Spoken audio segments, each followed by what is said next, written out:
Timothy chapter 3, verse 1 to 5. This know also that in the last days perilous times shall come, for men shall be lovers of their own selves, covetous, boasters, proud, blasphemers, disobedient to parents, unfaithful, unholy, without natural affection, truth breakers, false accusers, incontinent, fierce, despisers of those that are good, traitors, heady, high-minded, lovers of pleasures more than lovers of God, having a form of godliness, but denying the power thereof. Higala ninyo ng Biblia na nagsingabot na ang makuyaw kung makalilisan ang ipangbuhat sa mga tao, ining ulahing mga adlaw. Higala sa dili pamubalik ang atong Ginoong Kristo, nagsingabot na ang makuyaw kung makalilisan ang ipangbuhat sa mga tao, ining ulahing mga adlaw. Number 1, higala ang mga tao na higugma sa ilang mga tagsa-tagsa ng mga kabalingon. Ang mga tao na higugma sa ilang mga relihiyon, ang mga tao na higugma sa ilang tradisyon,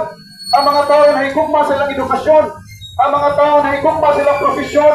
pero walay relasyon sa atong Ginoong Hesukristo. Higala ninyo ng Biblia nga nagsingabot na ang makuyaw kung makalilisan ang ipangbuhat sa mga tao, ining ulahing mga adlaw, sa dili pa mobalik ang atong Ginoong Hesukristo, mga higala nagsingabot na ang makuyaw kung makalilisan ang ipangbuhat sa mga tao, ining ulahing mga adlaw. Akong balikon ang mga tao na higugma sa ilang mga kaugalingon,